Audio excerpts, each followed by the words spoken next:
Are we all one mind? In the quiet moments between thoughts, when the world blurs and boundaries fade, a question as old as consciousness whispers through us. Are we all one mind? It's a riddle that echoes across time, from the meditations of ancient sages to the algorithms of modern neuroscientists.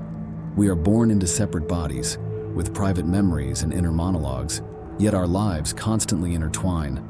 Our emotions ripple through communities, and our ideas leap invisibly from brain to brain. Consider the strange phenomenon of empathy. Without ever touching, we can feel another's pain.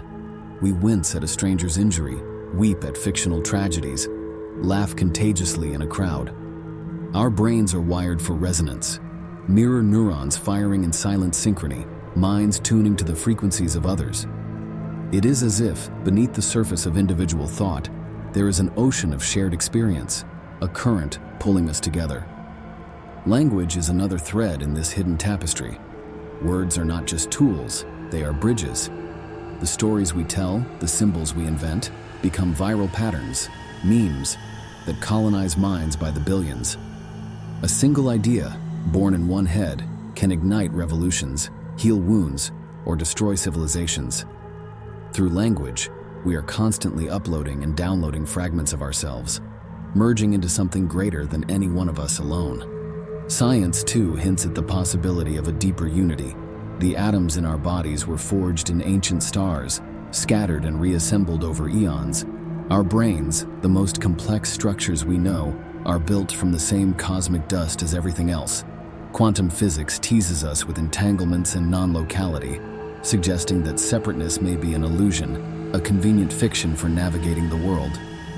And then there is the digital age, a new global nervous system.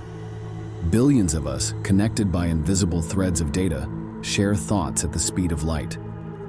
Social media, for all its flaws, is a crude experiment in hive mind living.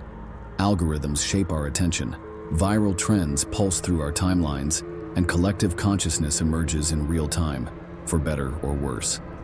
Yet, the boundaries remain. We are still solitary in our suffering, unique in our joy. No one else can fully inhabit your inner landscape, just as you cannot step into theirs.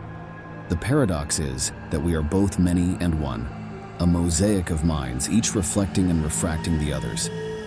Perhaps the question is not whether we are all one mind, but how deeply we choose to connect. Every act of empathy, every shared story, every moment of understanding builds a bridge. And as we walk these bridges, we may find that the answer is less about losing ourselves in the collective, and more about discovering the infinite ways we are already linked. One mind, expressed through many lives.